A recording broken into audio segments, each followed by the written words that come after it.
Okay, there we go. Hi, Annie. Okay, we're continuing our study of Jeremiah, going through it largely as we see it in our Bibles, which, as I indicated in our first session, is not necessarily chronological. And we will jump out of the order that we find it next Sunday. Since it's September 11th, it feels like a good opportunity to reflect. I think we'll go to the book of comfort in Jeremiah and just sort of notice the parallels between what his audience was experiencing and what we experienced on September 11th. I'm hopeful we may have some new folks also joining class next week because we're starting a new children's class at 10 a.m. For kids 11 and younger. So I'm hopeful that some of their parents will make it here as well. So, but we're basically in chapter 3 this morning, and we'll spend the whole morning there. All right, let's begin with this question. Basically, how would you? I mean, you could either answer this the way that you do it now, like these days, how do you answer the question, the God of the Old Testament is, the God of the New Testament is, or you might think back to earlier years in your faith experience, how you might have answered these two questions, the God of the Old Testament is, and the God of the New Testament is. And there are no wrong answers here. I'm just interested in your own experience, what comparisons you've made between the God of the Old Testament and the God of the New Testament. All right. The God of the Old Testament, at least to me, is a bit more feisty, and the God of the New Testament is more loving. The God of the Old Testament is feisty, a bit more feisty, and the God of the New Testament more loving. Yeah. Okay. Very good. Robert? I was reading the story about the adulterous woman. Amazes me, and I asked a friend a question. Why is Jesus so merciful in Matthew? No, John 8. Not in the adulterous woman. Okay. All the accusers dropped the stones. He was very influencing to them, and they dropped he had up his influence on them. They dropped the stones and showed mercy to the adulterous woman. And then in the Pentateuch, I forget exactly where, but there's different areas where Jesus is very, God is very, stoning for adultery. Okay. So yeah, so you notice the contrast between Jesus, who in John 8 stops the potential stoning of a woman who's been caught in sin, versus the laws to stone in the Old Testament, where people are to be stoned for sin. Okay, yeah, that's good. Sort of dovetailing to Robert's, the Deuteronomy or Leviticus about stoning refers to both parties involved. Right. Yeah. They only were going to stone the woman. Right. And so at least that's why Jesus forgave them, because they're misinterpreting the law. But to me, the God of the Old Testament is, there's no way to phrase it right. He's appropriately jealous of his people. Okay. Whereas the God of the New Testament, because we have a personified virtue, the God of the New Testament is eager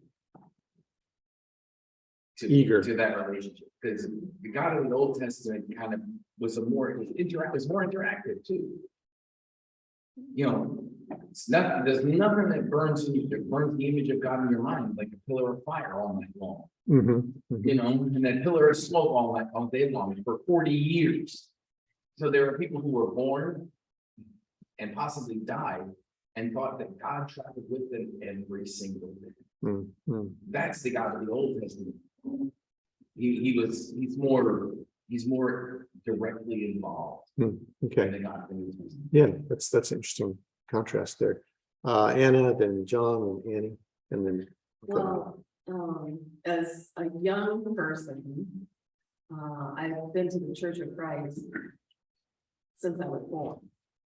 And in Ohio, in the middle of the Bible Belt, the God of the Old Testament was fire and brimstone. Okay, And the God of the New Testament was sent your loving brother Jesus. So like more. to save you from hell, fire and Exactly, brimstone. yeah. Yeah. So sometimes in the preaching that we grew up, we hear sort of this contrast reflected, right? Yeah, the passage and the, Hmm. you know. John? I sort of think of the difference between a new parent, sort of black and white, and new different, and understanding, Oh, you know, that nothing is black and white, and yet we're gonna love our children no matter what, and we're gonna find a way to help them, as opposed to right. Okay, yeah. So Judah and Israel God's first children, and we get the benefit of the fact that he's had other children before us. Right. Annie? I think the God of the Old Testament is an example of similar to John following the law, following the letter of the law, where the God of the New Testament is following the spirit of the law. Okay. It's the intent, it's the main intent, following that, which is love. So I think love is present all the time, but I think it's going to be powerfully followed. So to me, the God of the New Testament is sort of a evolution of the God of the Old Testament, and we are. Okay, good. Laconia and then Robert. Yeah, I'm thinking about conversations I have with friends. They can see the God of the Old Testament as cruel, and they can see the God of the New Testament as somebody that they don't quite understand. Cruel and someone they don't quite understand. Yeah. Robert? Yeah, I was just gonna say that, in some ways, I see it already, can be merciful. When Aaron was, making the golden calf for the Israelites, God was so mad, pissed off. And, Moses pleaded with God to renege on destroying them and anything like that. I don't remember the exact wording of the scripture, but in any event, Moses was able to change God's mind on the matter. So I think God did the mercy. Okay, so we can find examples of mercy Mercy. in the Old Testament as well as in the New Testament. Right? Okay, last comment. I'm gonna put the same answer in both things. The God of the Old Testament and the God of the New Testament is the God that was needed at the time. I'm gonna draw from Dale's favorite phrases that we're always interpret scripture in context. You know, if Jesus had come in 4000 BC, when you know Jeremiah and all the early prophets and Moses, you know, before the Egyptian thing, if Jesus had come then, Israel would have been wiped out. Because if you go from this, we have to defend our land because there's people all around us that want to kill us, to let's just love everybody, they would have been wiped out. Okay. You know, some of this, so about, you know, a couple thousand years later, when Rome is controlling everything, you can send your child of love and say, now we need to understand each other, because there's not 500, there's not a dozen nations around you that want to kill you. yeah, so that raises the interesting question of how does the context of the people shape the way that God portrays himself, interacts with people. And I think this is an important question just for us to hold as we move through Jeremiah, because as we looked at last Sunday, there are a number of images of God throughout the book. And this entire chapter, Jeremiah chapter 3, is rooted in one particular image, which on the one hand could be an image that we might find surprising because of its tenderness and its intimacy. And yet on the other hand, Walgreens keeps calling me. On the other hand, it may confirm some of what we think about the Old Testament, because looming behind everything throughout the book of Jeremiah, including chapter 3, is the reality that at some point God allowed Israel to be taken away into exile by the Assyrians, and he's warning that the same thing's going to happen to Judah. The Babylonians are going to take them away in exile, which we might look at as overkill, as unfathomably unkind. And yet that's the reality. So I just invite you to sort of hold those things in tension as we move through chapter 3.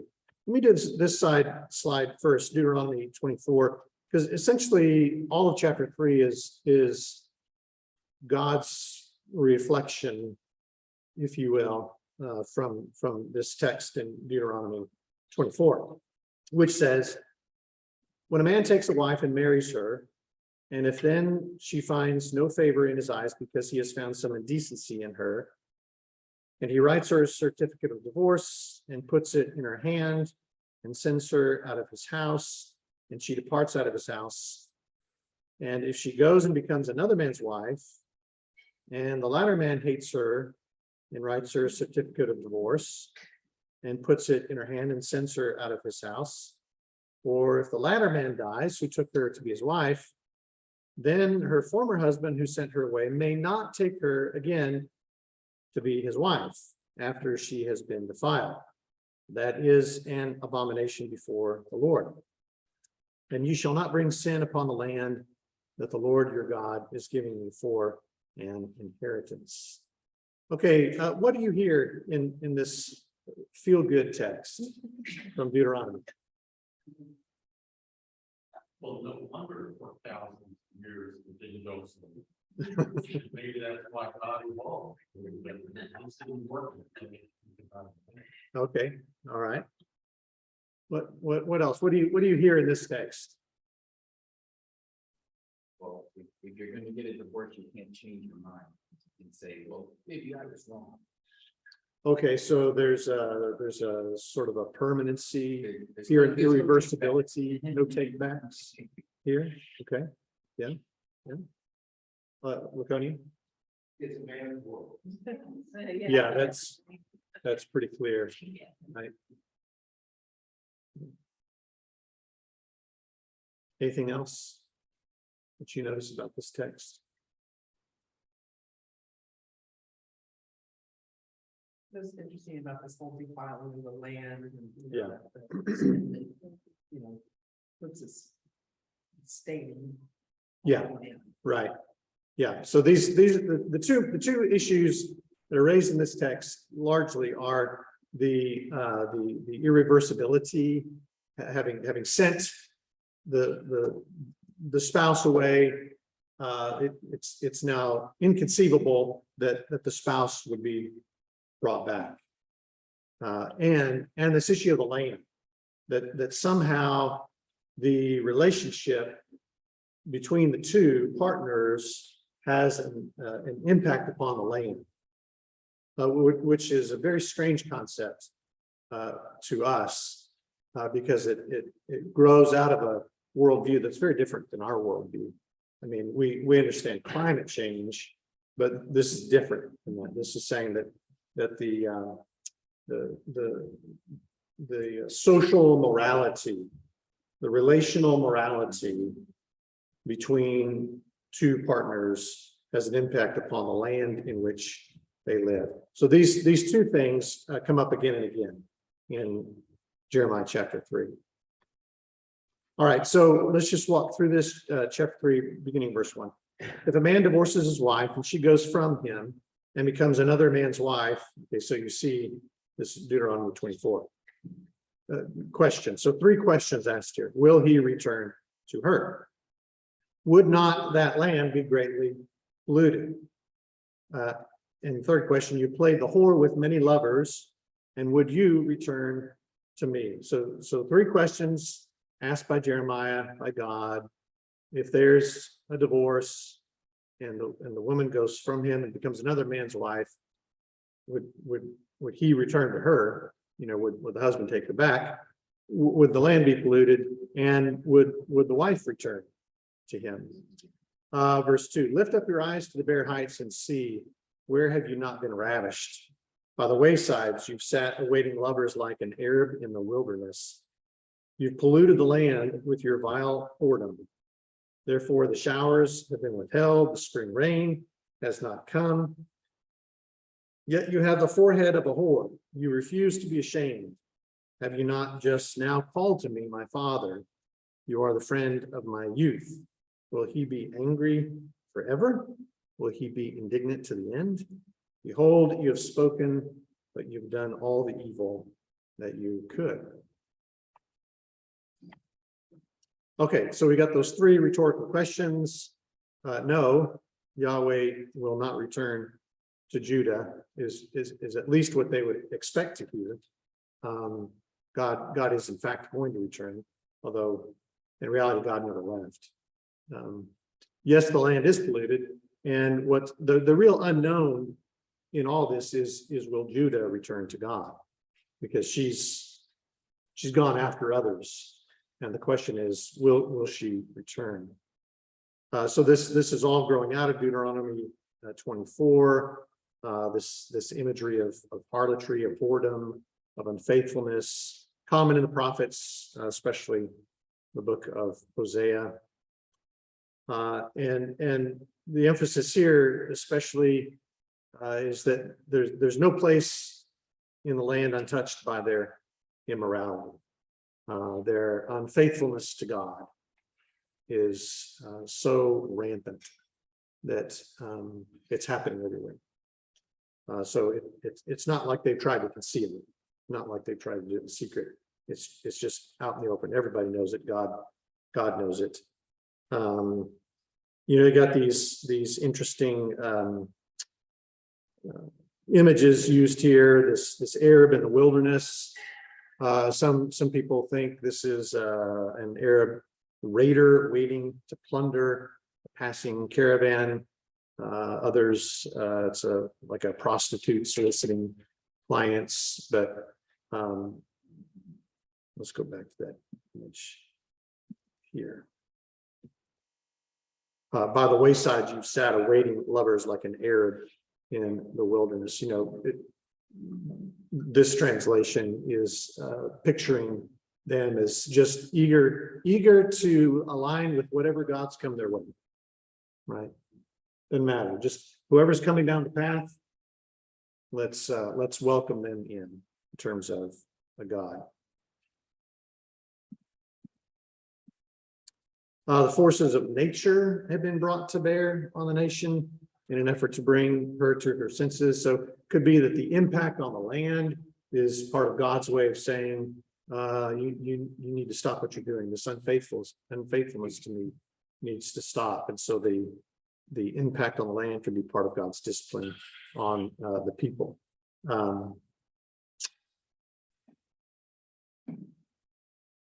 Okay, let me ask a couple questions. So let's talk about this, the impact on the land.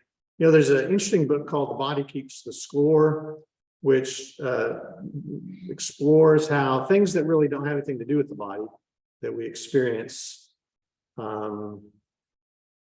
like verbal abuse, or discrimination of some kind, that actually has an impact on the body, that our physical body is impacted even by emotional things or other things, relational things that happen to us. So there's an impact, physical impact, even though what's happening is not a physical happening there. So it's interesting here that this theme that comes out of Deuteronomy 24 and now Jeremiah chapter 3, this theme of the stuff that's not physical, Judah and their relationship with these other gods, which probably does involve some physical immorality, but it's not like they're pouring oil out on the land or cutting down all the trees or something like that. And yet the land is impacted. So what do you make of that claim? Is this just hyperbole? Is it just poetry? Is it actual? I mean, what do you make of this claim? It might be helpful to think of the word community opposed to land. What you're doing may have an effect on community. Okay.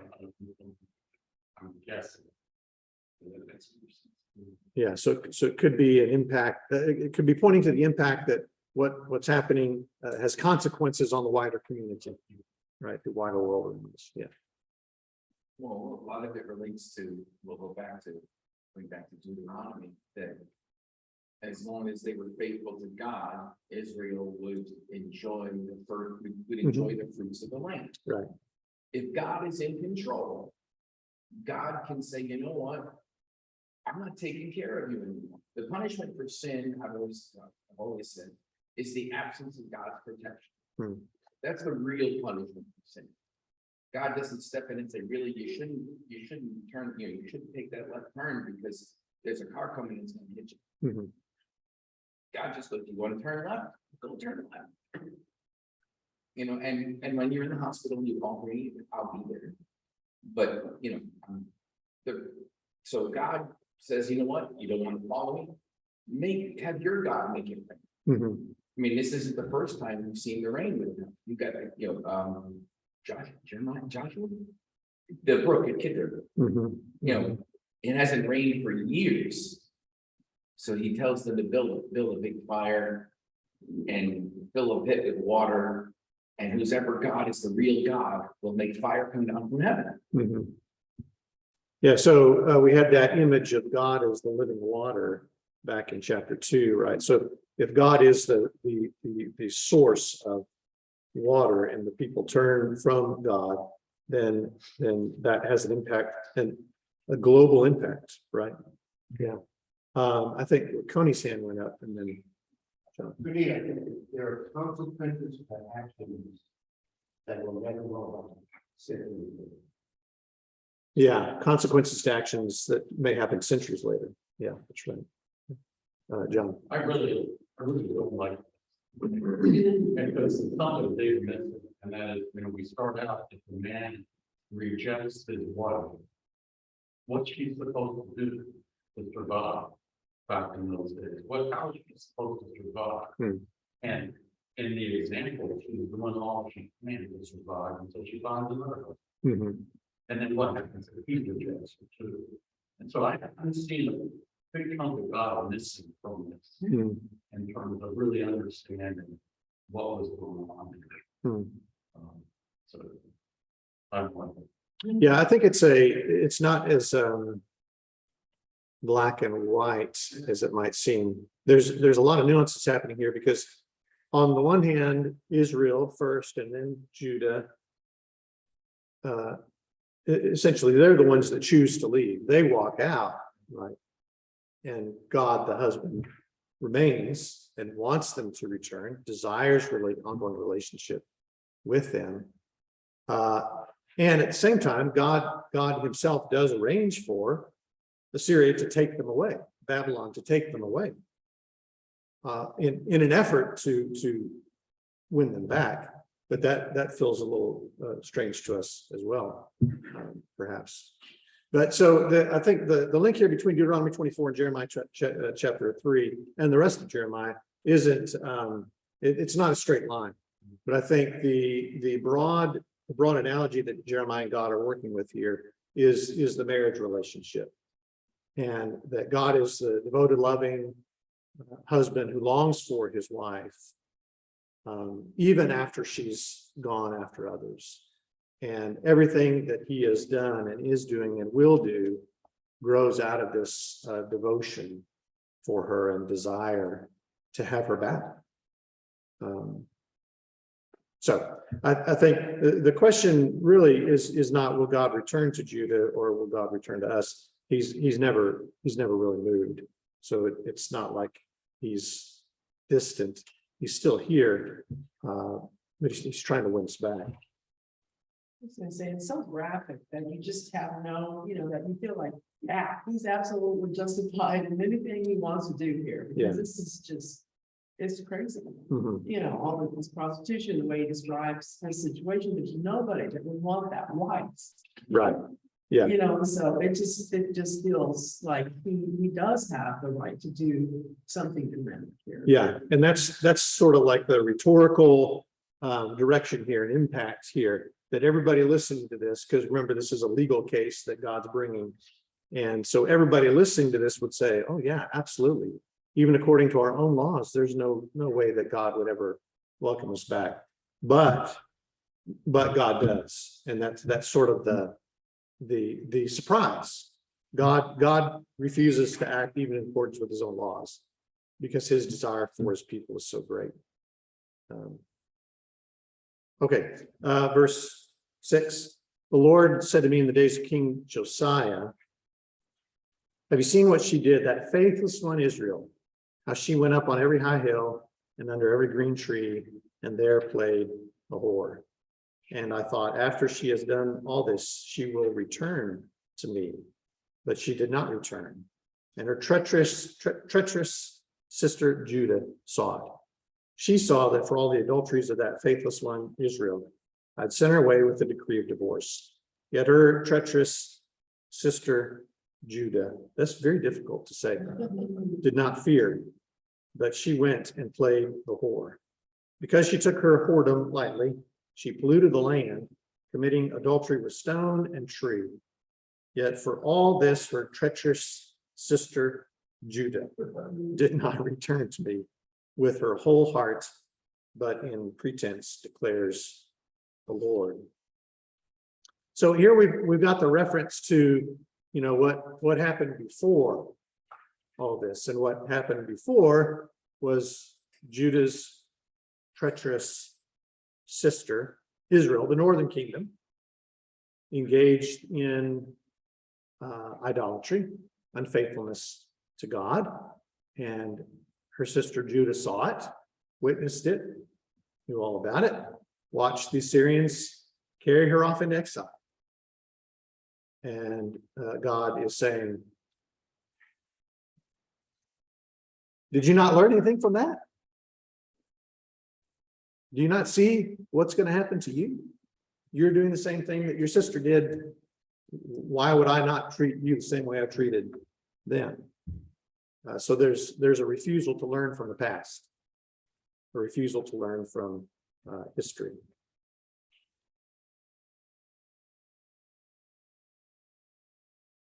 So Judah is characterized as infidelity personified. Maybe she's even attracted by her sister's bad example here. Oh yeah, look what sister's doing. That looks good. Maybe we should do it too. And even though the nation of Israel and northern kingdom was divorced by Assyrian captivity, Judah had failed to benefit in any way from the calamity. So that's sort of interesting there, that God does something in his relationship with someone else. And in part, it's because he hopes that other people will learn from it. You know, that there will be an impact upon others so that they won't behave in the same way. And Judah failed to benefit from it. So Judah's condemned because she had the negative example of her sister to learn from, and she didn't learn from. What role do negative examples play in your own formation? You know, this is an opportunity to talk about other bad people. You know, what role do negative examples? Because sometimes we're inspired to be better by the positive examples of others, but sometimes we're also inspired to be better because of the negative example of others. Right? Can you think of some ways in which negative examples that function for you? Also, we have school person involved. We see it's all cranky neighbors. We play soccer, keep the walls or in her yard, or get out of the. Oh, really? And one we're playing for, we have this really soccer. The Lord told me, God, to be sure of coming out. We have, she's gonna give it to us. And she getting close to us with that. Oh, my goodness. Wow. And I remember that day of the midnight storm. Oh, that's good. Yeah. So she became the example of the neighbor you don't want to be. Yes, and every time I see a kid or mischief or my first reaction is like, sorry. And I remember that for the years, well, I don't want to be from 20 years to like slow. That's a good story. Thank you, Dee. Yeah. Karen and Scott. I have a story of a different nature. When I was teaching the apprenticeship classes, I told my students, every mechanic out there will teach you something. Some will teach you what to do, and some will teach you what not to do. And I found that that's, that's true in any kind of social interaction. There are people who will teach you how to behave or what is right. And there are people who teach you how not to behave or what is wrong. Yeah, that's good. Scott. Well, I can think of 1,000 examples of my older brothers. And whether I learned from it or whether my parents learned from it. Yeah. Did you have your hand up, Andy? Okay. Similar to Aaron, even in my profession as a trainer, I work hard, although it doesn't happen all the time. I work hard to say, don't do X. You say, don't do X, you're not telling you what to do. You're looking for a particular or specific movement pattern. You should tell them what you want, not what you don't want, because there's still thousands of options. So it's the same idea, and I think the concept of a negative example is it could be incredibly effective, but it can also it tends to feel more controlling. It tends to feel more punitive. But a positive example or what we want is more inviting, and it allows it creates more of a relationship. So that for lots of reasons, the biggest of which you generally get a better result and tell someone what to do, not what to do in my profession. I work hard to use that as tools. Yeah. I think that's true. The power of the positive overweighs the power of the negative. Talking about the result we want. Yeah. Anybody can work with all the ones, Yeah. I remember back in high school, thinking of Guy's story there in track. So I was on the track team, and sometimes we'd go out there before the coach was out. We'd be out on the field, and those of us who did not throw javelin, we'd play around with the javelin, and throw it down the field and see if we could make it stick, and all those things. And then this was 1 week before the state track meet. And so we were out there on the field goofing around, and I don't remember who threw it. I know that it wasn't me, but someone picked up the javelin and just hurled it. I mean, it's a great throw, and the field was wet, and the javelin, it didn't stick. It sort of planed out there. So it landed in a plane, and it kept on sliding, and then it stuck the back of this guy's foot who was on the track team all the way down on the other end. And that actually, he was on the, I don't know, he was running, he was on a relay team for one of the races at the state track meet, and that knocked him out because he got a javelin in the seal. And so that was a great negative example for me. I remember that to this very day. Not that I had many javelins to throw, but I never did that again. I mean, I never threw the javelin at track meet again. Interesting language here at the end of the text. Yet for all this, her treacherous sister Judah did not return to me with her whole heart, but in pretense. What do you see as what's the difference there? returning to God with your whole heart rather than returning in pretense. What does that mean to you, Anna? Going through emotions, Okay. not really feeling it. Mhm. Yeah, going through the motions, not I really guess feeling they it. have a lot of outward things that they could be doing. But if it didn't mean anything to them. Mhm. Right. You bet. Calling on God only when they're in trouble. Ah, okay, yeah. Treat, Other than that, thank you, I am on my own, I believe you. Yeah. Big fall, Hmm, please help me. yeah, Yeah. Pray.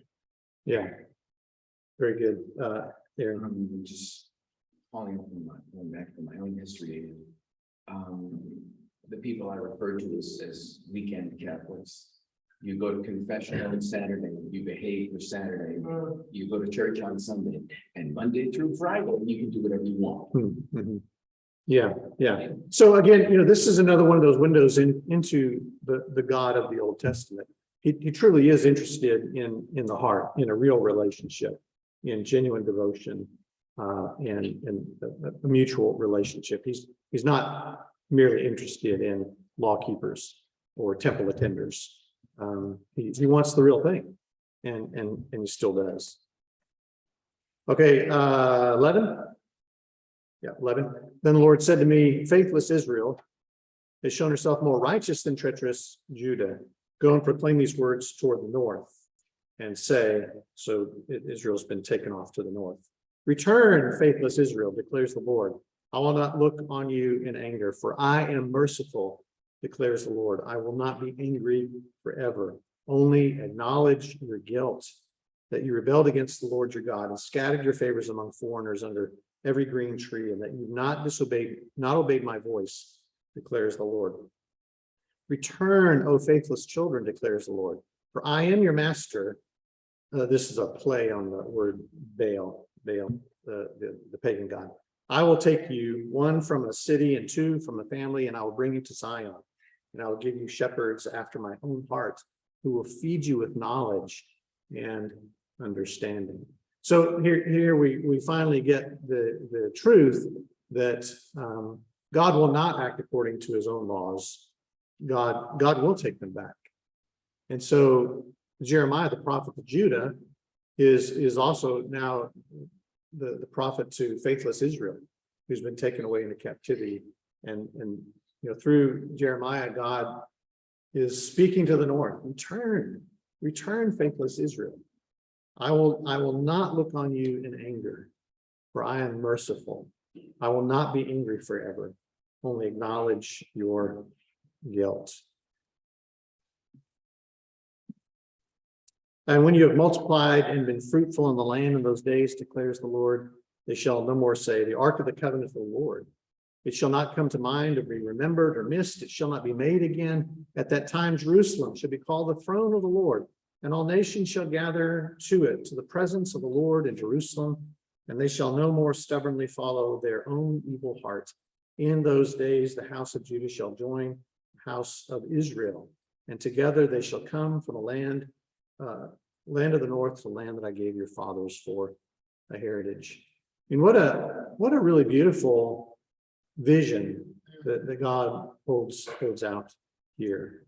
Vision of a return that results in a relationship where God's very presence is experienced by all, and the need for sacramental objects like the Ark of the Covenant is done away with, because God himself is present with his people. And there's unity once again, the house of Israel, the house of Judah, all those wayward kids finally back together again under the same roof.